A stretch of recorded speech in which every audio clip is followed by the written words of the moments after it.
Welcome to A edu और ए edu के हमारे इस यूट्यूब चैनल में आप सभी का स्वागत है। तो हम लोग मॉडर्न हिस्ट्री ऑफ इंडिया के अंतर्गत भारत का संवैधानिक इतिहास के बारे में पढ़ रहे थे। याद रखेंगे तो भारतीय परिषद अधिनियम 1909 जिसे मोर्ले मिंटो सुधार अधिनियम के नाम से जाना जाता है। तो मोर्ले मिंटो सुधार अधिनियम 1909 अर्थात Indian council act 1909, Morley Minto social reforms act 1909। याद रखेंगे, बहुत इंपॉर्टेंट है। मोर्ले मिंटो सुधार अधिनियम 1909। तो इस मोर्ले मिंटो सुधार अधिनियम के बारे में हम लोग देखते हैं। संवैधानिक प्रयोगों में सर्वाधिक अल्पकालिक अधिनियम था। तो याद रखेंगे, यह जो मोर्ले मिंटो सुधार अधिनियम था यह भारतीय परिषद अधिनियम था 1909 ईस्वी का। जितने सारे संवैधानिक प्रयोग हुए उनमें सबसे कम समय का यह अधिनियम था, सर्वाधिक अल्पकालिक अधिनियम। याद रखेंगे, सबसे कम समय का यह अधिनियम था।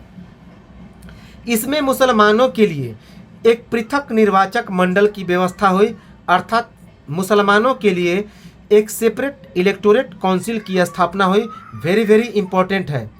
तो मुसलमानों के लिए एक पृथक निर्वाचक मंडल की स्थापना किस अधिनियम में हुई? तो मोर्ले मिंटो सुधार अधिनियम या भारत परिषद अधिनियम 1909 ईस्वी में। विधान परिषद की शक्ति में वृद्धि की गई। साथ ही विधान परिषद के सदस्यों को बजट की विवेचना करने, जनहित के मुद्दे पर चर्चा करने और अनुपूरक प्रश्न पूछने का अधिकार मिला। इम्पोर्टेंट है। तो इस मोर्ले मिंटो सुधार अधिनियम के अंतर्गत विधान परिषद के शक्ति में वृद्धि कर दी गई।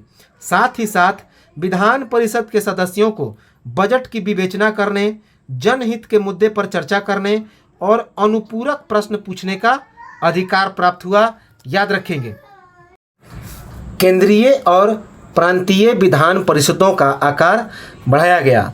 तो मोर्ले मिंटो सुधार अधिनियम 1909 के अंतर्गत या भारतीय परिषद अधिनियम 1909 के अंतर्गत जो केंद्रीय और प्रांतीय विधान परिषद थे उनकी संख्या में वृद्धि कर दी गई। याद रखेंगे, उसका आकार बढ़ा दिया गया। केंद्रीय विधान परिषद की सदस्य संख्या अब 16 से बढ़ाकर 60 कर दी गई, जिसके बाद केंद्रीय विधान परिषद में सदस्यों की कुल संख्या 69 कर दी गई। याद रखेंगे, जिसमें 37 सरकारी और 32 गैर सरकारी सदस्य थे। जिसमें 32 गैर सरकारी सदस्यों में 27 निर्वाचित सदस्य होते थे और 5 वायसराय के द्वारा मनोनीत सदस्य होते थे। याद रखेंगे, तो बहुत इंपॉर्टेंट है इस मोर्ले मिंटो सुधार अधिनियम के अंतर्गत कि जो पहले केंद्रीय विधान परिषद की सदस्य संख्या 16 हुआ करती थी, अब उसे बढ़ा करके 60 कर दिया गया। साथ ही साथ केंद्रीय विधान परिषद में जो सदस्यों की कुल संख्या होती थी उसे 69 कर दिया गया। याद रखेंगे, इस 69 सदस्यों में 37 सरकारी सदस्य होते थे और 32 गैर सरकारी सदस्य होते थे। और इस 32 गैर सरकारी सदस्यों में भी जो 27 होते थे वे निर्वाचित सदस्य होते थे और 5 जो सदस्य होते थे वे वायसराय के द्वारा मनोनीत किए जाते थे। याद रखेंगे, इंपॉर्टेंट है कि केंद्रीय विधान परिषद की सदस्य संख्या 16 से बढ़ाकर 60 कर दी गई और इसके बाद जो केंद्रीय विधान परिषद में सदस्यों की कुल संख्या हो गई वह 69 कर दी गई। याद रखेंगे, 69।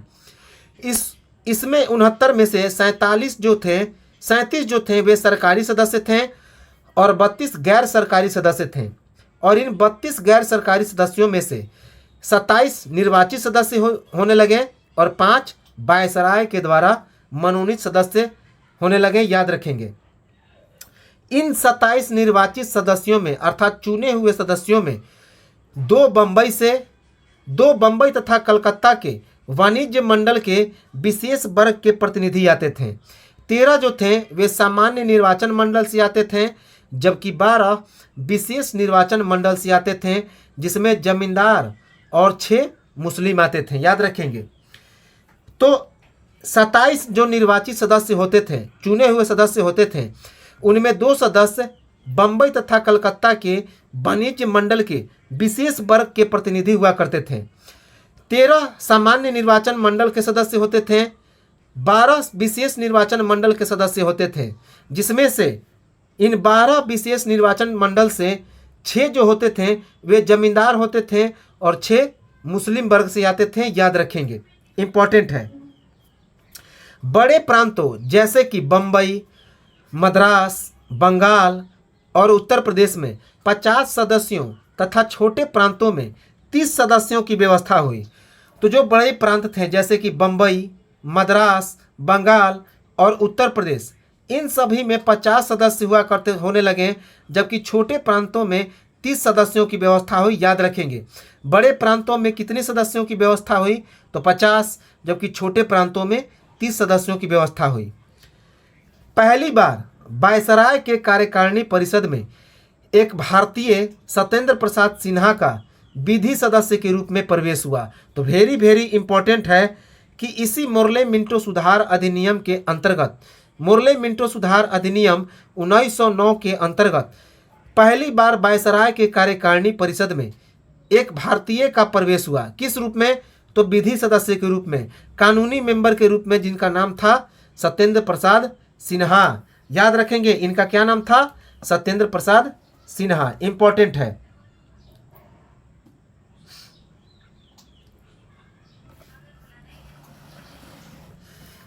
पहली बार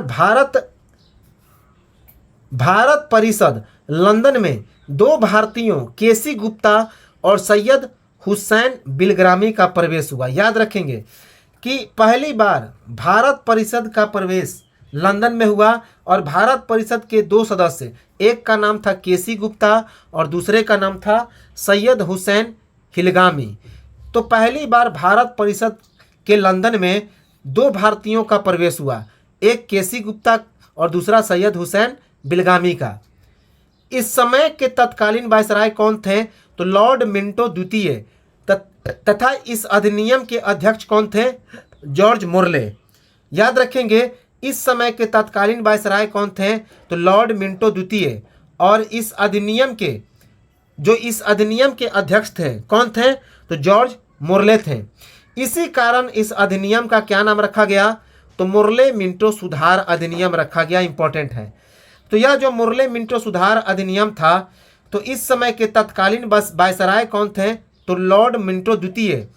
और इस अधिनियम के अध्यक्ष कौन थे? तो जॉर्ज मोरले। इसी कारण इस अधिनियम का नाम रखा गया मुरले मिंटो सुधार अधिनियम। याद रखेंगे, मुरले मिंटो सुधार अधिनियम के बारे में जवाहरलाल नेहरू का कहना था, इनसे उनके चारों ओर एक राजनीतिक प्रतिरोध बन गए, जिन्होंने उन्हें शेष भारत से अलग कर दिया, जिससे शताब्दियों से आरंभ हुए एकत्व के सभी प्रयत्नों को उलट दिया गया। याद रखेंगे कि मुरले मिंटो सुधार अधिनियम के बारे में जवाहरलाल नेहरू ने क्या कहा कि इनसे उनके चारों ओर एक राजनीतिक प्रतिरोध बन गया, जिन्होंने उन्हें शेष भारत से अलग कर दिया, जिससे शताब्दियों से आरंभ हुए एकत्व के सभी प्रयत्नों को उलट दिया गया।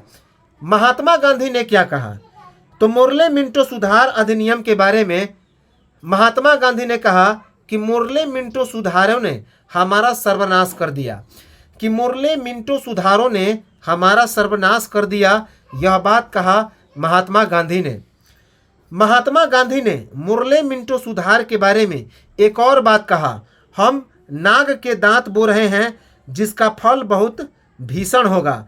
तो महात्मा गांधी ने मुरले मिंटो सुधार अधिनियम के बारे में एक बात और कहा था कि हम नाग के दांत बो रहे हैं, जिसका फल बहुत भीषण होगा। अर्थात सांप के मुंह में हम लोग दांत उपजा रहे हैं और इसका फल बहुत ही भीषण होगा। के.एम. मुंशी ने क्या कहा? के.एम. मुंशी ने कहा, इन्होंने उभरते हुए प्रजातंत्र को जान से मार डाला। तो याद रखेंगे कि के.एम. मुंशी ने कहा कि इस मुरले मिंटो सुधार के बारे में कि इन्होंने उभरते हुए प्रजातंत्र को जान से मार डाला। इंपॉर्टेंट है।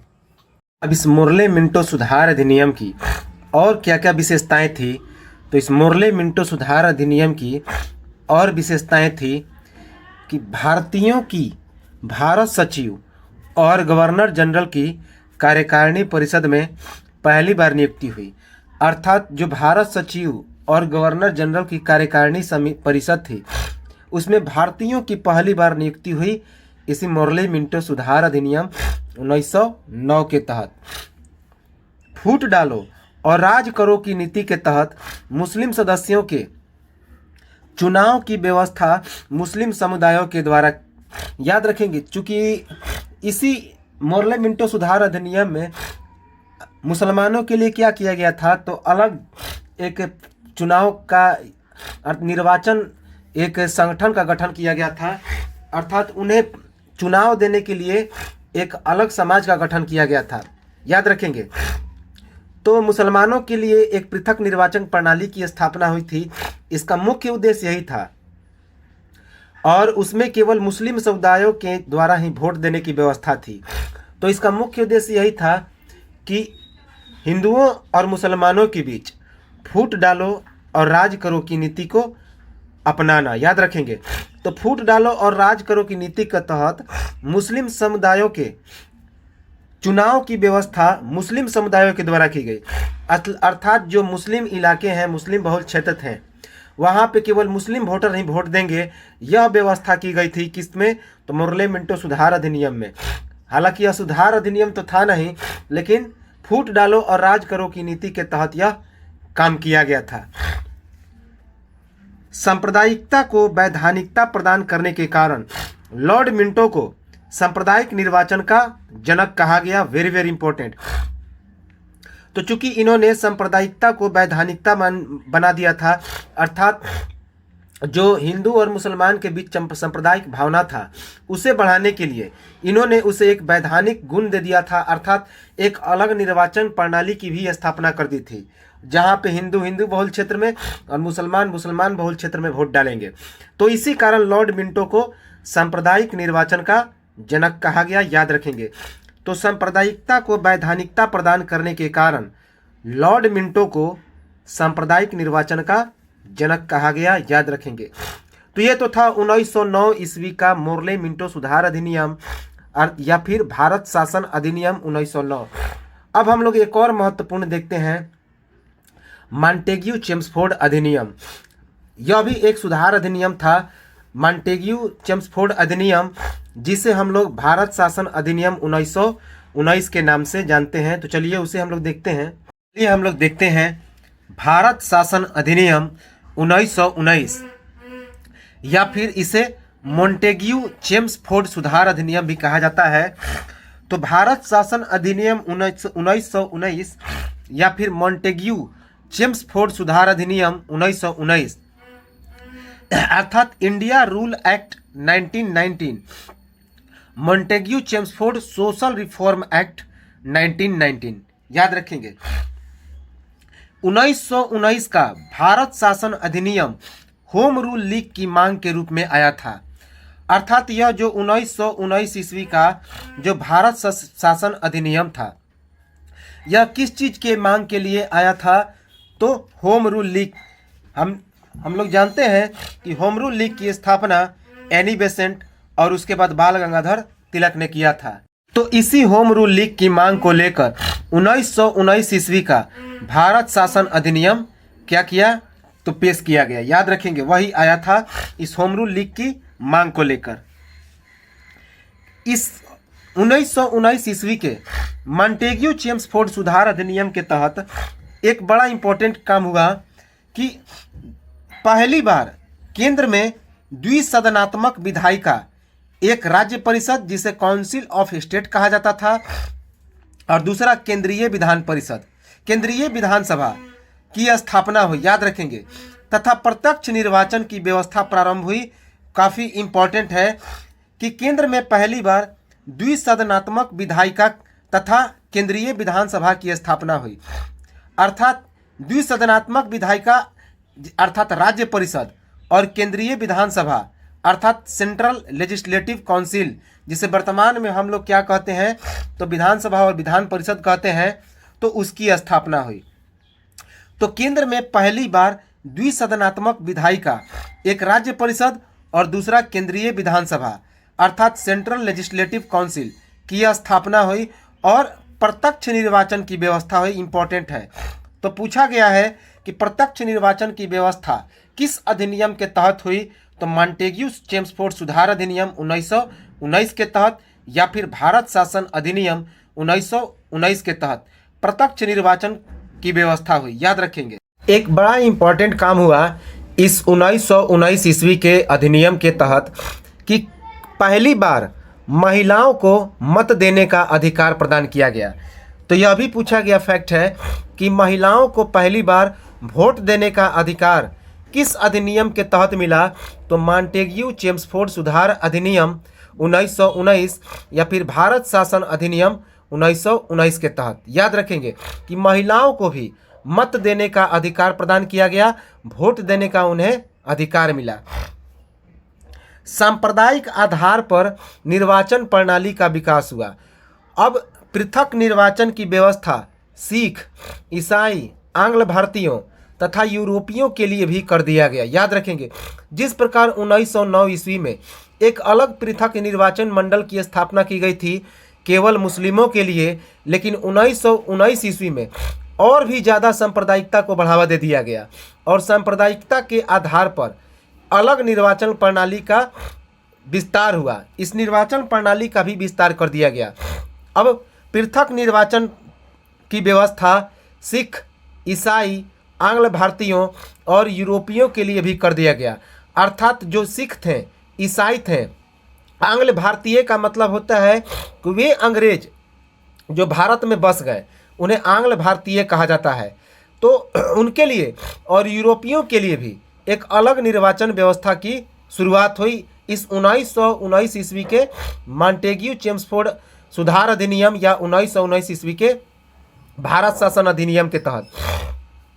पहली बार प्रांतीय एवं केंद्रीय बजट अलग अलग कर दिए गए। तो इसी 1919 ईस्वी के चेम्सफोर्ड सुधार अधिनियम के तहत, मॉन्टेग्यू चेम्सफोर्ड सुधार अधिनियम के तहत जो प्रांतीय बजट था और जो केंद्रीय बजट था उन्हें क्या कर दिया गया, तो अलग अलग कर दिया गया। याद रखेंगे तो जो केंद्रीय बजट था और जो प्रांतीय बजट था इन दोनों विभागों को अलग अलग बांट दिया गया। केंद्रीय और प्रांतीय विषयों को भी अलग अलग कर दिया गया। इंपॉर्टेंट है। अर्थात जो केंद्र में विषय आते थे जैसे कि जो केंद्र में विषय जैसे कि सेवा, सेना, उसके बाद बैंकिंग, रेलवे, ये सभी केंद्र के चीज़ हैं। तो इन्हें और जो प्रांत के चीज़ हैं जैसे कि कृषि, शिक्षा, इन सभी को अलग अलग कर दिया गया इसी 1919 ईस्वी के मॉन्टेग्यू चेम्सफोर्ड सुधार अधिनियम के तहत। याद रखेंगे। या फिर 1919 ईस्वी के भारत शासन अधिनियम के तहत भारतीय परिषदों का आकार बढ़ाया गया, खास करके प्रांतीय परिषद का। तो भारतीय परिषद खास करके प्रांतीय परिषद का आकार बढ़ा दिया गया। मद्रास में कुल 132 सदस्यों की व्यवस्था हुई जिसमें से 98 निर्वाचित हैं। बम्बई में कुल 114 सदस्यों की व्यवस्था हुई जिसमें से कि 86 निर्वाचित आने लगे। बंगाल में कुल 140 सदस्यों की व्यवस्था हुई जिसमें से कि 114 निर्वाचित हैं। संयुक्त प्रांत में कुल 123 सदस्यों की व्यवस्था हुई जिसमें 100 सदस्य निर्वाचित हैं और पंजाब में कुल 94 सदस्यों की व्यवस्था हुई जिसमें से कि 71 सदस्य क्या थे, तो निर्वाचित थे। याद रखेंगे कि अभी हमने क्या बता दिया कि भारतीय परिषदों का आकार बढ़ा दिया गया, खास करके कहाँ पे, तो प्रांतीय परिषद में। मद्रास में कुल 132 सदस्यों की व्यवस्था हुई जिसमें से कि 98 निर्वाचित हैं। बम्बई में कुल 114 सदस्यों की व्यवस्था हुई जिसमें से कि 86 निर्वाचित हैं। बंगाल में कुल 140 सदस्यों की व्यवस्था हुई जिसमें से कि 114 निर्वाचित हैं। संयुक्त प्रांत जो मध्य प्रदेश और जो उत्तर प्रदेश का क्षेत्र है उन सभी इलाकों को संयुक्त प्रांत कहा जाता है। तो संयुक्त प्रांत में कुल 123 सदस्यों की व्यवस्था हुई जिसमें से कि 100 सदस्य निर्वाचित थे और पंजाब में कुल 94 सदस्यों की व्यवस्था हुई जिसमें से कि 71 सदस्य निर्वाचित थे। याद रखेंगे, ये इंपॉर्टेंट है। इसके बाद बिहार और उड़ीसा में, तो बिहार और उड़ीसा में कुल 103 सदस्यों की व्यवस्था हुई। याद रखेंगे कि बिहार और उड़ीसा में कुल 103 सदस्यों की व्यवस्था हुई, जिसमें से कि 76 निर्वाचित थे। याद रखेंगे, तो बिहार और उड़ीसा में कुल 103 सदस्यों की व्यवस्था हुई, जिसमें से कि 76 निर्वाचित और 27 गैर निर्वाचित। याद रखेंगे, 73 निर्वाचित हैं। मध्य प्रांत में कुल 73 सदस्यों की व्यवस्था हुई, जिसमें से कि 55 निर्वाचित हैं। जो मध्य प्रांत होता था, मध्य प्रदेश का बिचला इलाका, उसे मध्य प्रांत कहा जाता है। तो मध्य प्रांत में कुल 73 सदस्यों की व्यवस्था हुई, जिसमें से कि 75 निर्वाचित आते थे। याद रखेंगे, अर्थात मध्य प्रांत के लिए 73 सीटों की व्यवस्था हुई, जिसमें कि निर्वाचित सदस्यों की सीट कितनी थी, तो 55 थी। याद रखेंगे, असम में कुल 53 सदस्यों की व्यवस्था हुई, अर्थात असम में 53 जो थी वह सीट की व्यवस्था हुई। इन 53 सीटों में से 53 सदस्यों में से जो 39 थे वे निर्वाचित आते थे, तथा उत्तर पश्चिम सीमांत प्रांत नॉर्थ वेस्ट फ्रंटियर पार्ट में NWF में भी 53 सीटों की व्यवस्था हुई, जिसमें से कि 39 क्या थे, तो निर्वाचित सीट थी। याद रखेंगे, तो मध्य जो असम था और उत्तर पश्चिम सीमांत प्रांत था, इन दोनों में 53 सीटों की 53 सदस्यों की व्यवस्था हुई, जिसमें से कि असम में 39 सदस्य निर्वाचित सीटों का था, और ये जो उत्तर पश्चिम सीमांत प्रांत था, इसमें 53 सदस्यों की व्यवस्था हुई, जिसमें 53 के 53 ही निर्वाचित सदस्य आते थे। याद रखेंगे कि इन दोनों में निर्वाचित सदस्यों की संख्या 39 थी, किसमें, तो असम में और उत्तर पश्चिम सीमांत प्रांत में। याद रखें, शुरू में 53 सदस्यों की व्यवस्था की गई निर्वाचित सदस्य के रूप में, किसमें, उत्तर पश्चिम सीमांत प्रांत में, लेकिन 2-3 दिन के बाद 39 सीट कर दिया गया निर्वाचित सीट के लिए। तो निर्वाचित सीट की संख्या कितनी कर दी गई, 39। तो याद रखेंगे, काफ़ी इंपॉर्टेंट है, बहुत इंपॉर्टेंट है कि असम और उत्तर पश्चिम सीमांत प्रांत में कुल कितनी सीटों की व्यवस्था हुई, तो कुल 53 सीटों या 53 सदस्यों की व्यवस्था है, जिसमें कि दोनों में 39 जो सीट आते थे वे किसके थे, तो निर्वाचित सदस्यों के थे। याद रखेंगे, और जो 14 थे वह गैर निर्वाचित सदस्य का था। प्रांतों में अब 2 तरह के शासन की शुरुआत हुई, अर्थात द्वैध शासन, डायरकी सिस्टम की शुरुआत हुई। इंपॉर्टेंट है, तो यह पूछा जाता है कि प्रांतों में द्वैध शासन की शुरुआत किस अधिनियम के तहत हुई, तो 1919 ईस्वी के मॉन्टेग्यू चेम्सफोर्ड सुधार अधिनियम के तहत। तो मॉन्टेग्यू चेम्सफोर्ड सुधार अधिनियम के तहत जो प्रांत थे उनमें द्वैध शासन या फिर डायरकी सिस्टम की व्यवस्था हुई। याद रखेंगे, डायरकी सिस्टम। एक लोक सेवा आयोग का गठन किया गया। तो वेरी इंपॉर्टेंट है कि एक लोक सेवा आयोग का भी गठन किया गया इसी 1919 ईस्वी के भारत शासन अधिनियम के तहत। तो 1919 ईस्वी के भारत शासन अधिनियम के तहत या फिर मॉन्टेग्यू चेम्सफोर्ड सुधार अधिनियम के तहत एक लोक सेवा आयोग का भी गठन किया गया। वायसराय की कार्यकारिणी परिषद के सदस्यों में से मुख्य सैनिक अधिकारी अर्थात कमांडर इन चीफ को छोड़कर जो 3 सदस्य होते थे वे भारतीय सदस्य होने आवश्यक कर दिए गए। याद रखेंगे कि वायसराय की कार्यकारिणी परिषद के सदस्यों में से जो मुख्य सैनिक अधिकारी था अर्थात कमांडर इन चीफ होता था, उसको छोड़ के 3 भारतीय सदस्य होना अनिवार्य कर दिया गया। अर्थात वायसराय की कार्यकारिणी परिषद के सदस्यों में से 3 भारतीय सदस्यों का होना बेहद जरूरी था, अर्थात 3 भारतीय सदस्यों को रखना अब अनिवार्य कर दिया गया। लेकिन मुख्य सैनिक अधिकारी अर्थात कमांडर इन चीफ वह ब्रिटेन का ही अधिकारी होता था। याद रखेंगे कि मुख्य सैनिक अधिकारी या कमांडर इन चीफ को छोड़कर जो वायसराय की कार्यकारिणी परिषद है, अब उसमें 3 भारतीयों को रखने का अनिवार्य कर दिया गया, 3 भारतीय सदस्यों को रखने का अनिवार्य कर दिया गया। याद रखेंगे,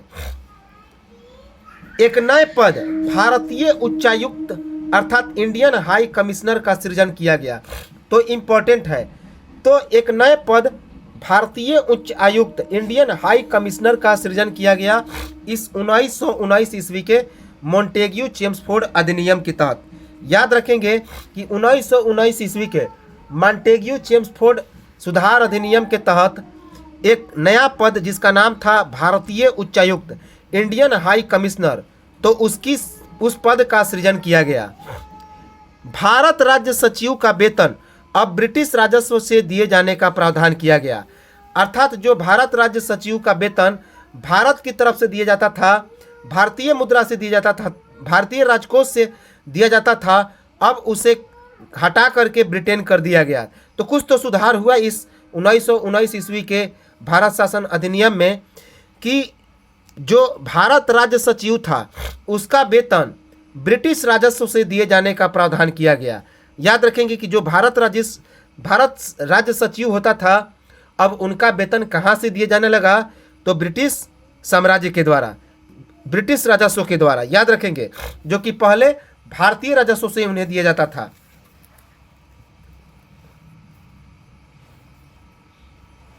एक वैधानिक आयोग का गठन किया गया। याद रखेंगे, एक वैधानिक आयोग का गठन किया गया इस 1919 ईस्वी के मॉन्टेग्यू चेम्सफोर्ड सुधार अधिनियम के तहत, जो 10 वर्ष के बाद भारत शासन अधिनियम 1919 ईस्वी की जांच करने वाला था।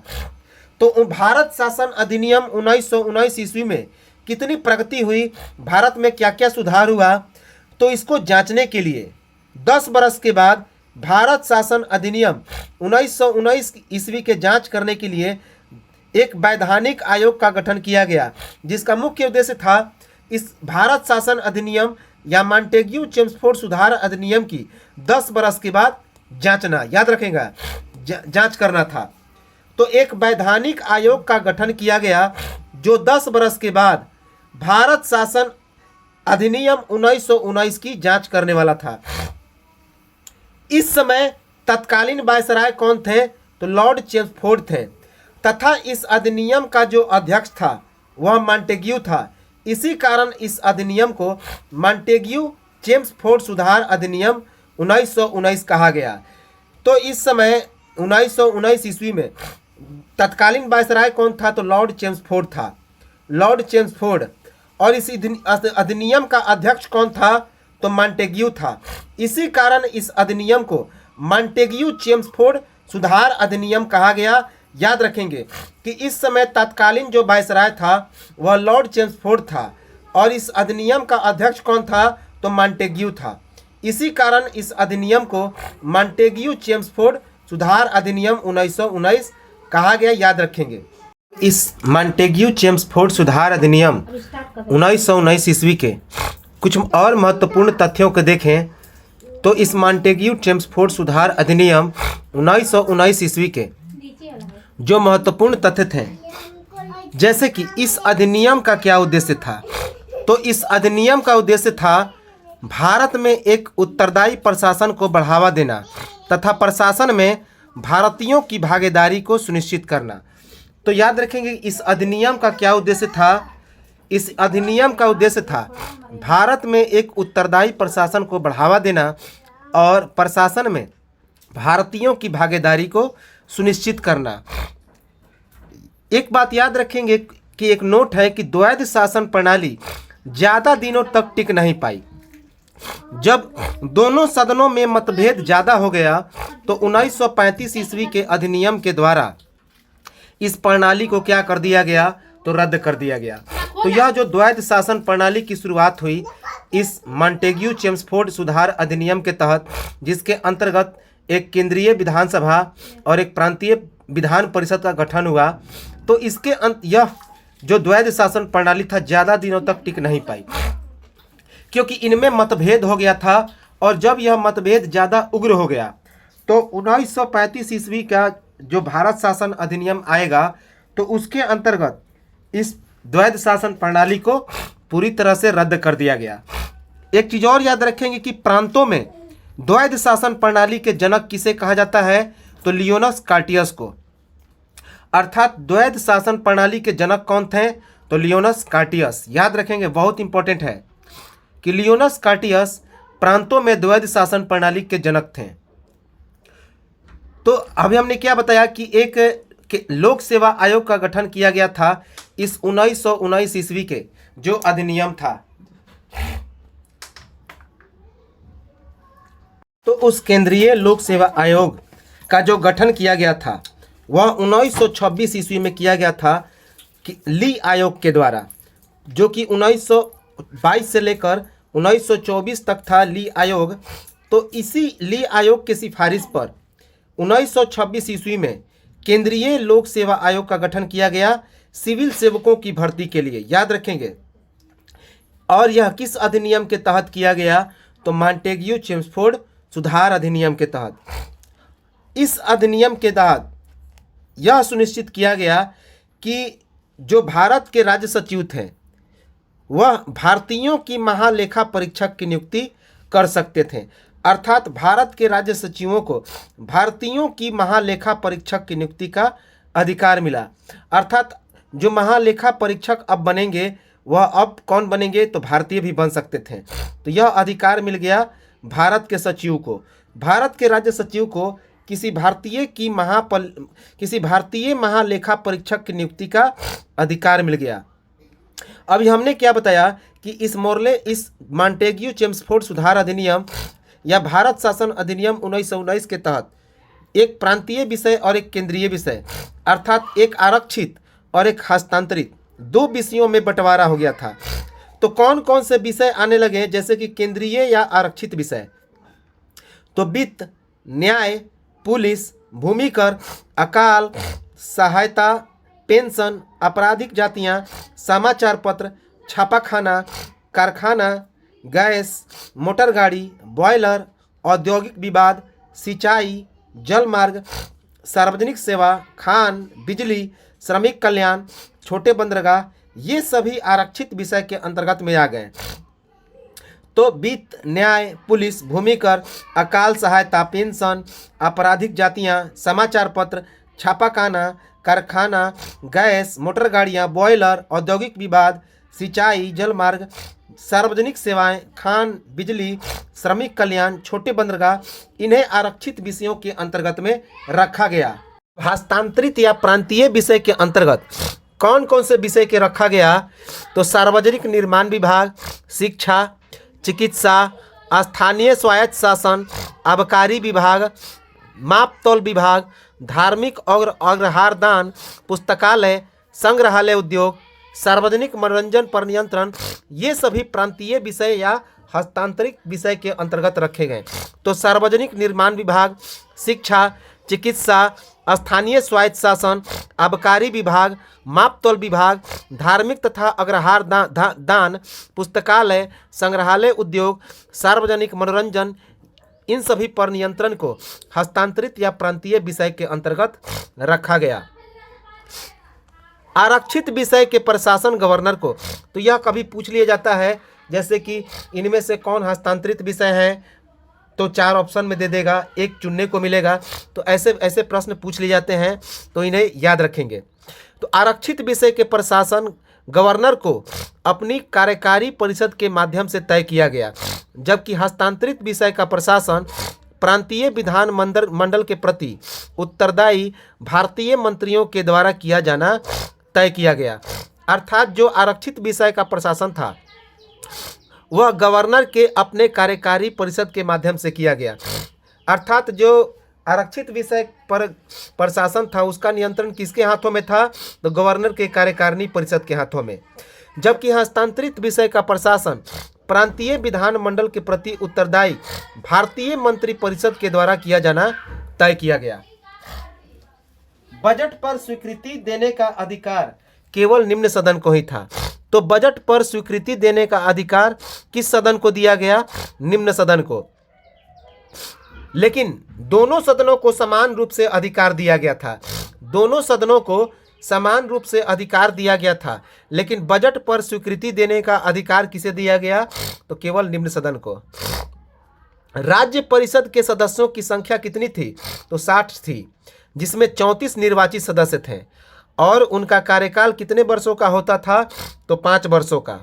वहीं केंद्रीय विधानसभा के सदस्यों की संख्या 144 थी, जिसमें कि 40 मनोनीत सदस्य थे और 104 निर्वाचित सदस्य थे, और इनका कार्यकाल कितने वर्षों का होता था, तो 3 वर्षों का। तो राज्य परिषद के सदस्यों की संख्या 60 थी, जिसमें कि 34 निर्वाचित सदस्य थे और उनका कार्यकाल 5 वर्षों का होता था। वहीं केंद्रीय विधानसभा के सदस्यों की संख्या 144 थी, जिसमें से कि 40 मनोनीत सदस्य होते थे और 104 निर्वाचित सदस्य होते थे, और इनका कार्यकाल कितने वर्ष का होता था, तो 3 वर्षों का, याद रखेंगे। तो ये तो था मॉन्टेग्यू चेम्सफोर्ड सुधार अधिनियम, भारत शासन अधिनियम 1919, बहुत इंपॉर्टेंट है, याद रखेंगे।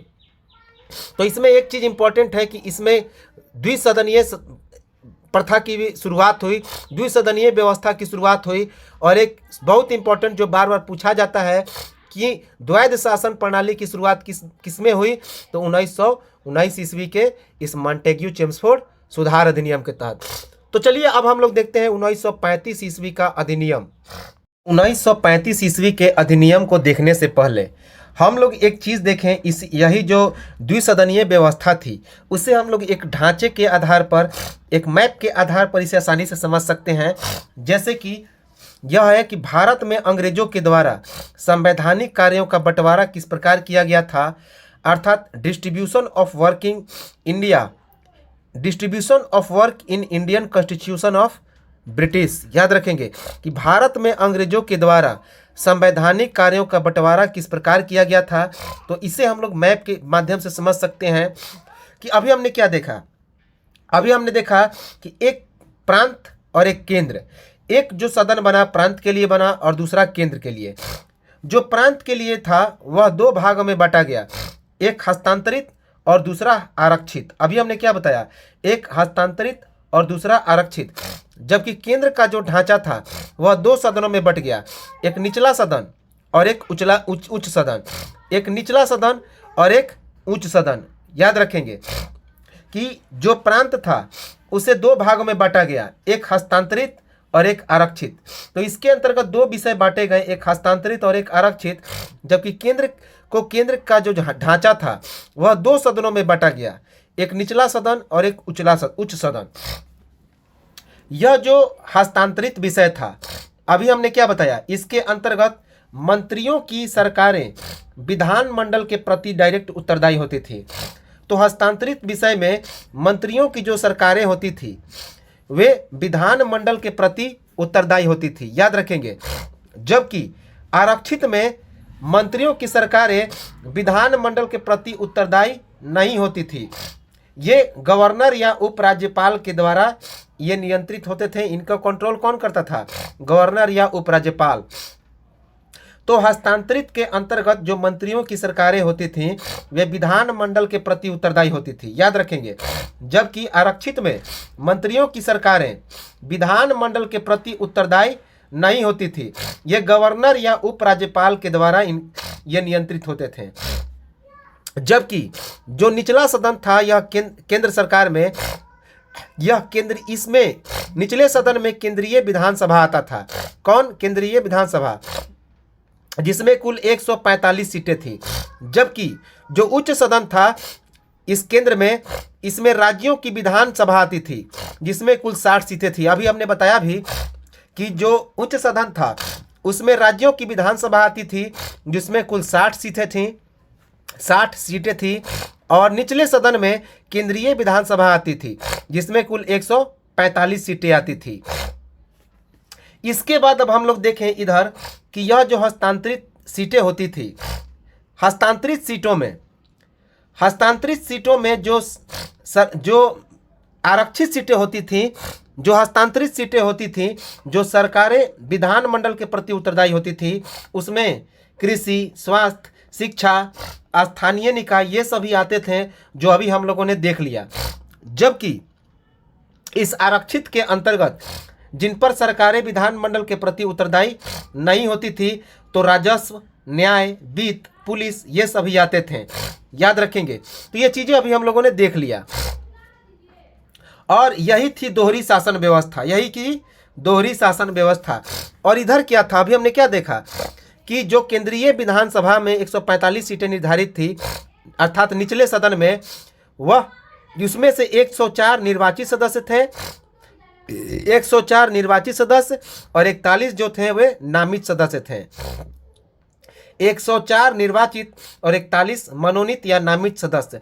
जबकि जो राज्य की विधानसभा थी जिसमें कुल 60 सीटें थी, जिसे उच्च सदन कहा जाता था, तो उसमें कुल 60 सीटों में 34 निर्वाचित थे और 26 होते थे वे नामित या मनोनीत सदस्य होते थे। याद रखेंगे। तो एक बार इस चीज को हम लोग देख लें एक छोटे से स्ट्रक्चर के माध्यम से, तो इसे एक स्क्रीनशॉट भी ले सकते हैं।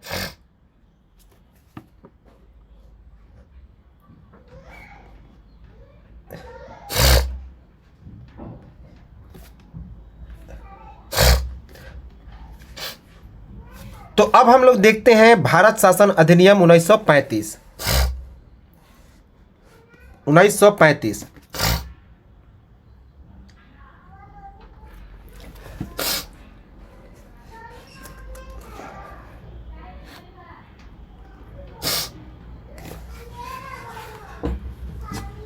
तो चलिए हम लोग देखते हैं भारत शासन अधिनियम।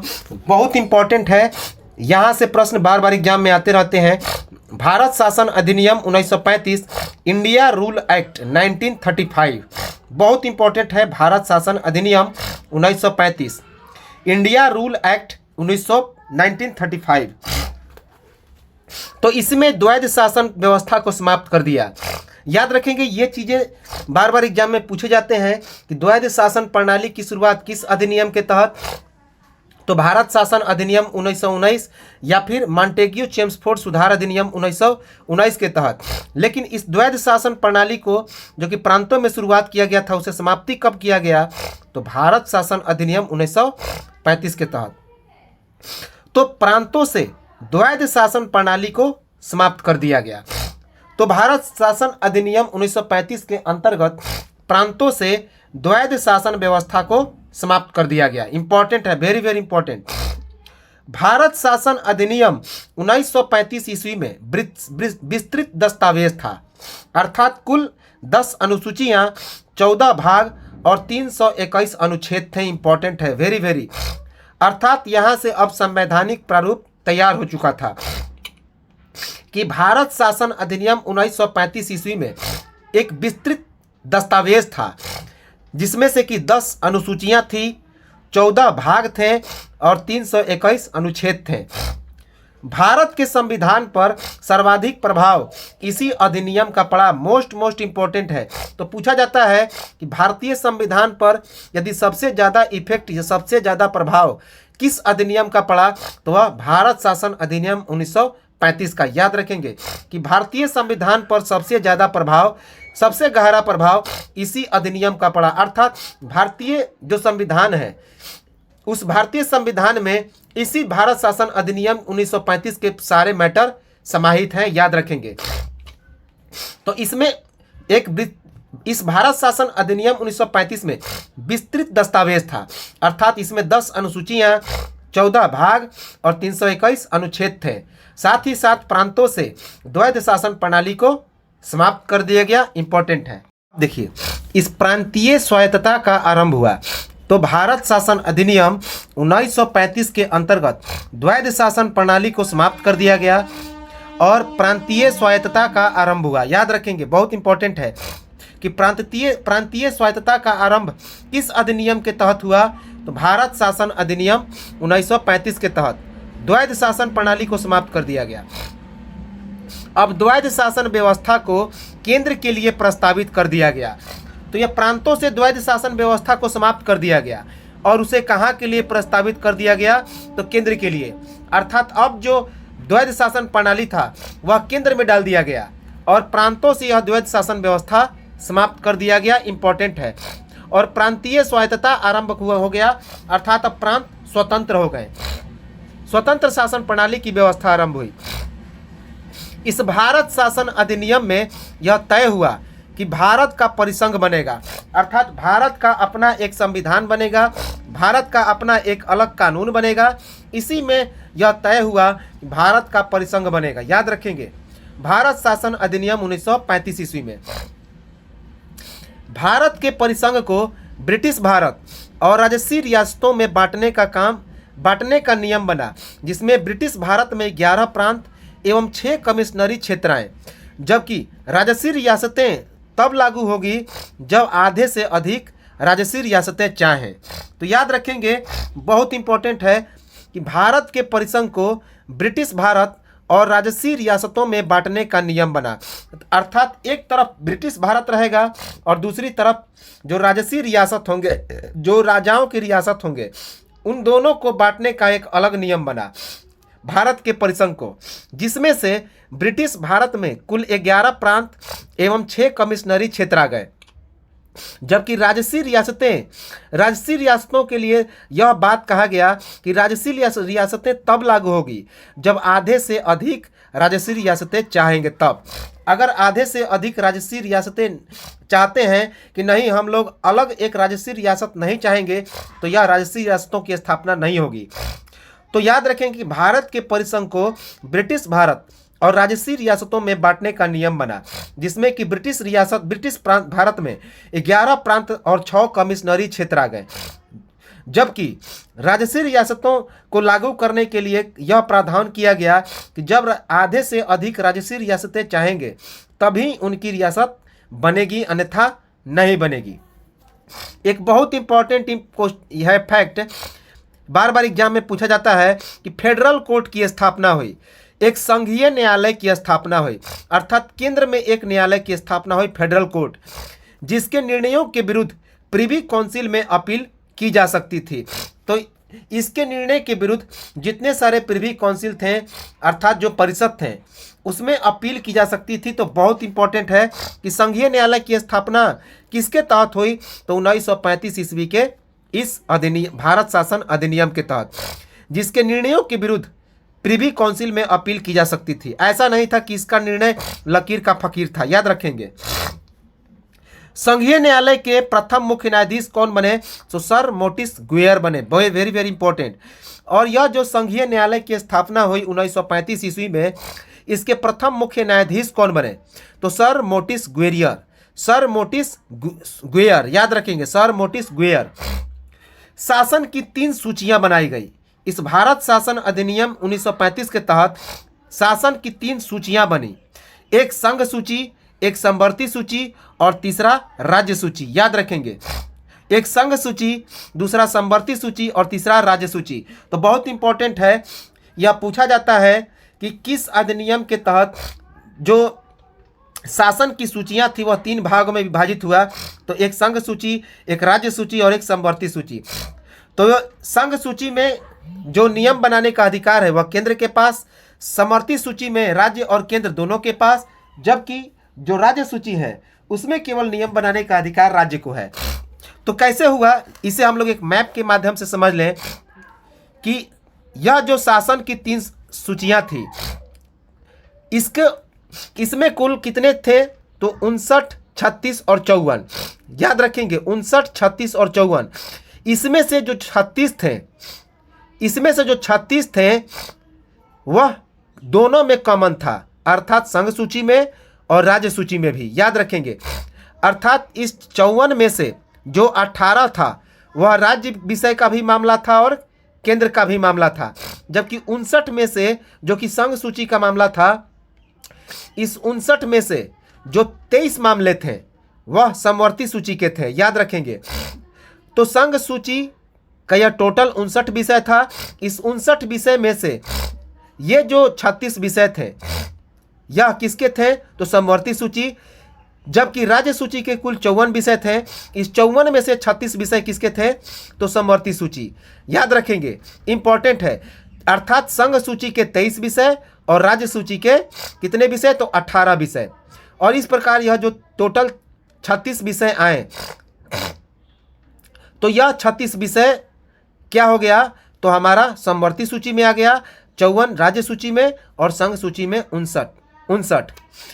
अब यह जो संघीय सूची था संघीय सूची में दो भागों में विभाजित किया गया, एक आरक्षित और दूसरा हस्तांतरित।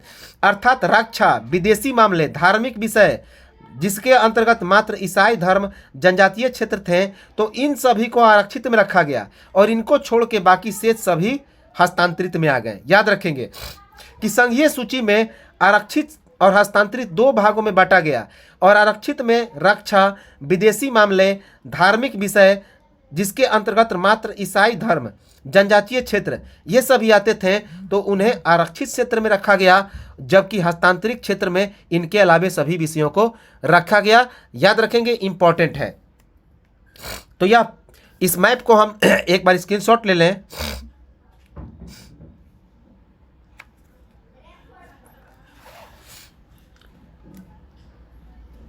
अब देखिए, एक और काम हुआ कि बर्मा को भारत से अलग कर दिया गया, कि जो बर्मा था, बर्मा जिसे वर्तमान में क्या नाम है, तो म्यांमार नाम है, बर्मा को भारत से अलग कर दिया गया। साथ ही साथ सिंध और उड़ीसा दो नए प्रांतों का निर्माण कर दिया गया। कब? 1936 ईस्वी में। हम लोग जानते हैं कि 1936 ईस्वी में जो उड़ीसा है वह बिहार से पूरी तरह से अलग हो गया था। तो बर्मा को भारत से अलग किया गया, जबकि सिंध और उड़ीसा भारत के दो नए अलग प्रांत बन गए। भारतीय परिषद को समाप्त कर दिया गया। भारतीय परिषद को अब समाप्त कर दिया गया, इंपॉर्टेंट है। तो 1935 के अधिनियम के तहत, 1935 ईस्वी के भारत शासन अधिनियम के तहत इस समय का जो म्यांमार था, अर्थात उस समय का बर्मा का नया नाम म्यांमार है, तो उसे भारत से अलग कर दिया गया। साथ ही साथ सिंध और उड़ीसा दो नए प्रांतों का निर्माण हुआ। दो नए प्रांत कौन बने? सिंध और उड़ीसा। साथ ही साथ यह जो भारत परिषद था उसे समाप्त कर दिया गया। मताधिकार का विस्तार हो गया। मत देने का जो अधिकार था उसे बढ़ा दिया गया और अब लगभग 10% भारतीय मताधिकार के योग्य हो गए। याद रखेंगे कि लगभग 10% भारतीय अब जो है मत देने के अधिकारी हो गए। याद रखेंगे, अर्थात जो वोट देने का राइट था उसे इंक्रीज कर दिया गया, बढ़ा दिया गया और अब लगभग 10% भारतीय मताधिकार के योग्य हो गए। एक इम्पॉर्टेंट है, याद रखेंगे कि भारतीय रिजर्व बैंक की स्थापना हुई 1 अप्रैल 1935 ईस्वी को। वेरी वेरी इंपॉर्टेंट है कि भारत शासन अधिनियम 1935 के तहत भारतीय रिजर्व बैंक की स्थापना हुई कब? 1 अप्रैल 1935 ईस्वी को। इंपॉर्टेंट है। तो 1 अप्रैल 1935 ईस्वी को भारतीय रिजर्व बैंक की स्थापना हुई, काफ़ी इंपॉर्टेंट है।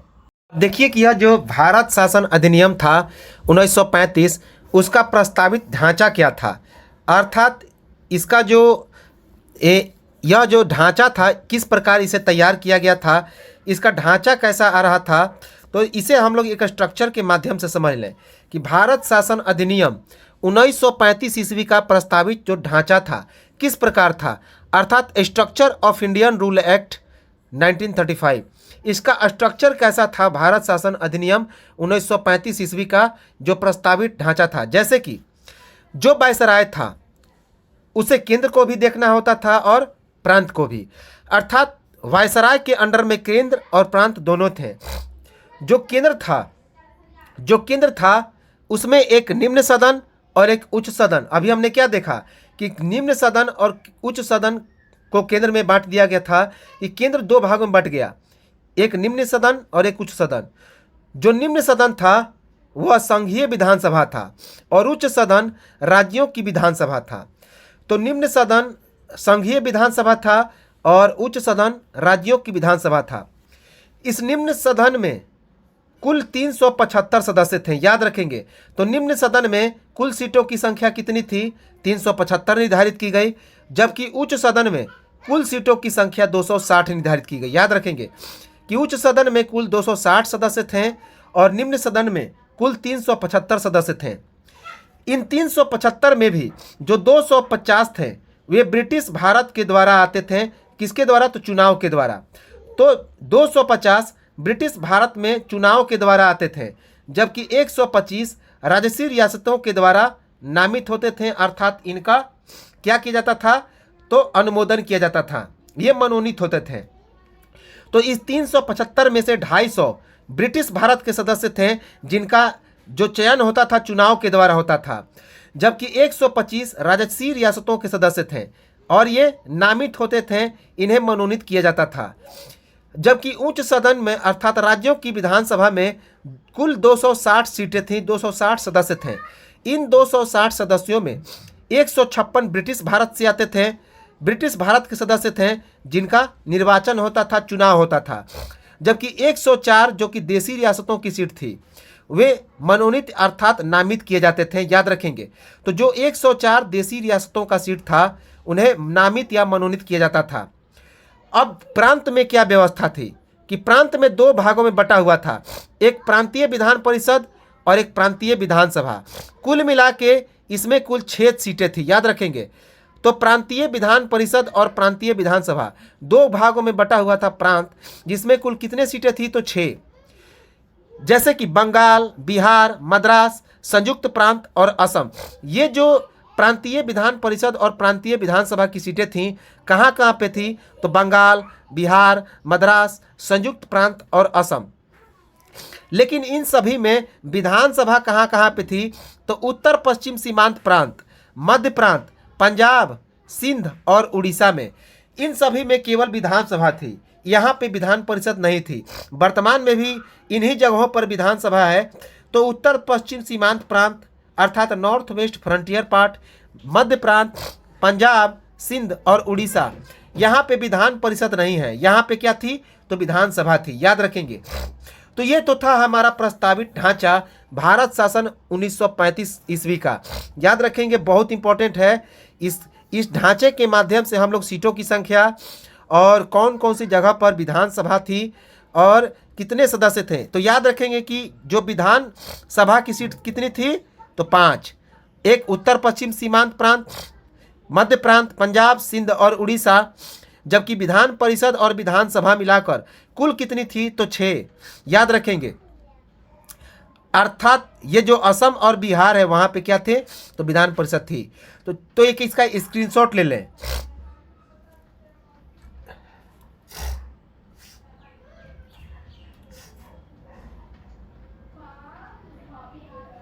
इस भारत शासन अधिनियम के तहत कई विद्वानों का अलग अलग मत था, जैसे कि भारत शासन अधिनियम के संबंध में क्या क्या कथन कहे गए। 1935 जो भारत शासन अधिनियम 1935 था, इसके संबंध में क्या क्या कथन कहे गए, अर्थात statements about India rule act 1935। जैसे कि भारत शासन अधिनियम 1935 अनेक ब्रेकों वाली इंजन रहित गाड़ी है, यह बात कहा जवाहरलाल नेहरू ने, वेरी वेरी इंपॉर्टेंट। तो यह यूपीपीसीएस में कई बार पूछा गया है कि यह अनेक ब्रेकों वाली इंजन रहित गाड़ी है, यह बात किसने कहा तो जवाहरलाल नेहरू ने, याद रखेंगे कि भारत शासन अधिनियम 1935 अनेक ब्रेकों वाली इंजन रहित गाड़ी है, यह बात कहा जवाहरलाल नेहरू ने। भारत शासन अधिनियम 1935 यह पूर्णतः सड़ा हुआ और मूल रूप से बुरा है, यह बात कहा मोहम्मद अली जिन्ना ने। तो मोहम्मद अली जिन्ना ने भारत शासन अधिनियम 1935 के बारे में क्या कहा तो मोहम्मद अली जिन्ना ने भारत शासन अधिनियम 1935 के बारे में कहा, यह पूर्णतः सड़ा हुआ और मूल रूप से बुरा है, याद रखेंगे, इंपॉर्टेंट है। भारत शासन अधिनियम 1935 क्यों आया, किस प्रकार आया, इसका कारण क्या था, तो इसे हम लोग एक स्ट्रक्चर्स के माध्यम से समझ लें। किस किस प्रकार से यह भारत शासन अधिनियम, क्योंकि भारत स्वतंत्रता चाहता था, भारत अपनी एक अलग स्वायत्त शासन बनाना चाहता था, तो इसे हम लोग एक स्ट्रक्चर के माध्यम से देखें। जैसे कि 1919 ईस्वी के भारत शासन अधिनियम की जांच के लिए जॉन साइमन के नेतृत्व में साइमन कमीशन का गठन किया गया। कब 1927 ईस्वी में। तो 1919 ईस्वी का जो भारत शासन अधिनियम था, तो उसे जांचने के लिए जॉन साइमन के नेतृत्व में 1927 ईस्वी में साइमन कमीशन का गठन किया गया था। उसके बाद दिसंबर 1927 ईस्वी में कांग्रेस के मद्रास अधिवेशन में प्रत्येक स्तर और प्रत्येक स्वरूप में श्वेत कमीशन के बहिष्कार का निर्णय लिया गया। साइमन कमीशन को क्या कहा गया तो श्वेत कमीशन, याद रखेंगे, क्योंकि इसमें सभी लोग क्या थे तो अंग्रेज थे। भारतीय सदस्य नहीं थे। याद रखेंगे, इंपॉर्टेंट है। तो इसी साइमन गो बैक का नारा करते हुए लाला लाजपत राय की लाठी डंडे से हत्या हो गई थी। तो दिसंबर 1927 ईस्वी में कांग्रेस के मद्रास अधिवेशन में प्रत्येक स्तर और प्रत्येक स्वरूप में श्वेत कमीशन के बहिष्कार का निर्णय लिया गया। उसके बाद अगस्त 1928 ईस्वी में नेहरू रिपोर्ट के माध्यम से भारत के लिए एक डोमिनियन स्टेट्स की मांग की गई।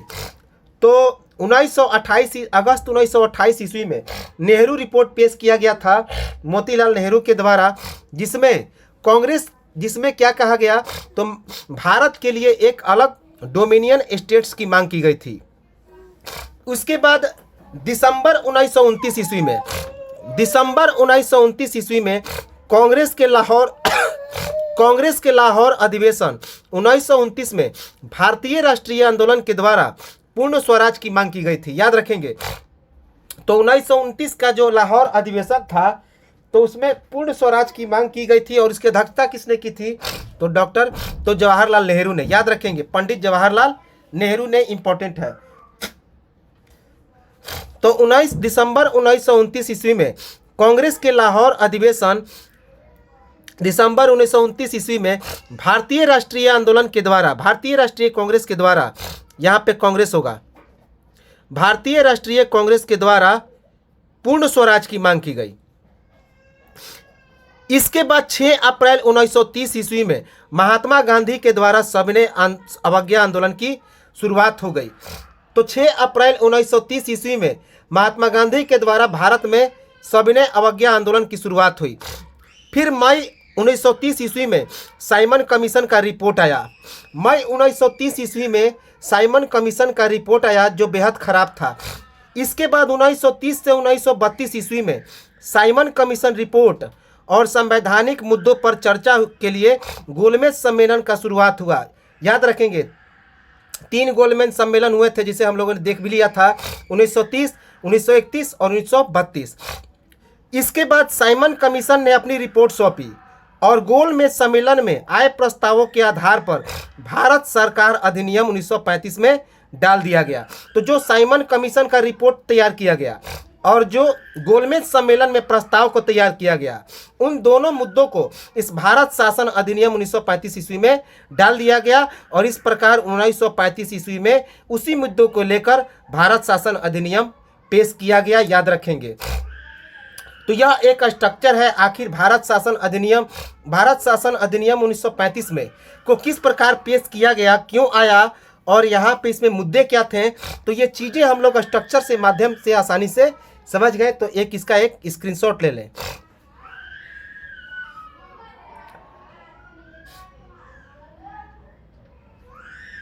अब इस भारत शासन अधिनियम 1935 के कुछ और महत्वपूर्ण तथ्यों को हम लोग देखें, तो भारत शासन अधिनियम 1935 ईस्वी के और महत्वपूर्ण तथ्य हैं, जहाँ से एग्जाम में प्रश्न आते हैं।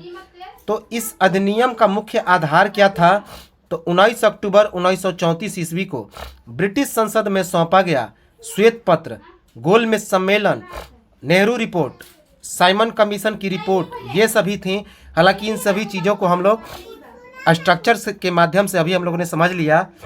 तो भारत शासन अधिनियम का मुख्य आधार क्या था, 19 अक्टूबर 1934 ईस्वी को ब्रिटिश संसद में सौंपा गया श्वेत पत्र, गोलमेज सम्मेलन, नेहरू रिपोर्ट और साइमन कमीशन की रिपोर्ट थी। याद रखेंगे, एक बहुत महत्वपूर्ण फैक्ट है कि ब्रिटिश सरकार के द्वारा लागू किया गया यह अधिनियम सबसे लंबा और अंतिम संवैधानिक प्रावधान था। याद रखेंगे, क्योंकि इसके बाद 1947 ईस्वी का भारत शासन अधिनियम आ जाएगा और भारत स्वतंत्र हो जाएगा। भारत अलग अलग 2 क्षेत्रों में, एक पाकिस्तान और दूसरा भारत, उसमें बट जाएगा और पाकिस्तान और भारत स्वतंत्र हो जाएंगे। तो ब्रिटिश सरकार के द्वारा लागू किया गया यह सबसे लंबा और अंतिम संवैधानिक प्रावधान था। इस भारत शासन अधिनियम 1935 के तहत बरार का मध्य प्रांत में शामिल कर लिया गया। जो बरार था उसे मध्य प्रांत में शामिल कर लिया गया, जबकि अदन की खाड़ी को इंग्लैंड के औपनिवेशिक कार्यालय में शामिल कर लिया गया। इंपॉर्टेंट है, कि बरार को मध्य प्रांत में शामिल कर लिया गया, जबकि अदन को इंग्लैंड के औपनिवेशिक कार्यालय में शामिल कर लिया गया। इस अधिनियम में अपशिष्ट विधायी शक्तियां गवर्नर जनरल या वायसराय के हाथों में निहित थी। तो कुछ और शक्तियां निर्धारित थी, अर्थात जो विधायी के अलावे भी कुछ अन्य शक्तियां इनके हाथों में निर्धारित थी। अर्थात किसी भी विधानमंडल को किसी ऐसे विषय पर भी विधि बनाने के लिए अधिकृत कर सकता था जिसका उल्लेख जो विधायी सूची में नहीं था, उन पर भी ये कानून बना सकते थे।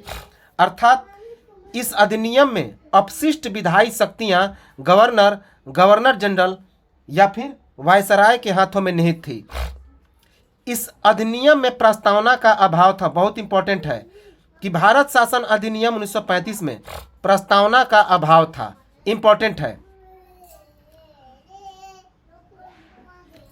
इसके बाद इस अधिनियम के द्वारा एक अखिल भारतीय संघ बनाने की कोशिश की गई। अखिल भारतीय संघ, लेकिन बाद में यह समाप्त हो गया। जब राजसी रियासतें का आगमन हुआ तो यह समाप्त हो गया। तो इस अधिनियम के द्वारा एक अखिल भारतीय संघ बनाने की कोशिश की गई, पर यह असफल हो गया। याद रखेंगे, असफल हो गया। संघीय न्यायालय की स्थापना की गई थी इस भारत शासन अधिनियम 1935 के अंतर्गत। तो संघीय न्यायालय से संबंधित अंतिम शक्ति लंदन के प्रिवी काउंसिल को प्राप्त थी, पर इस न्यायालय का अधिकार क्षेत्र प्रांतों एवं रियासतों तक ही विस्तृत था।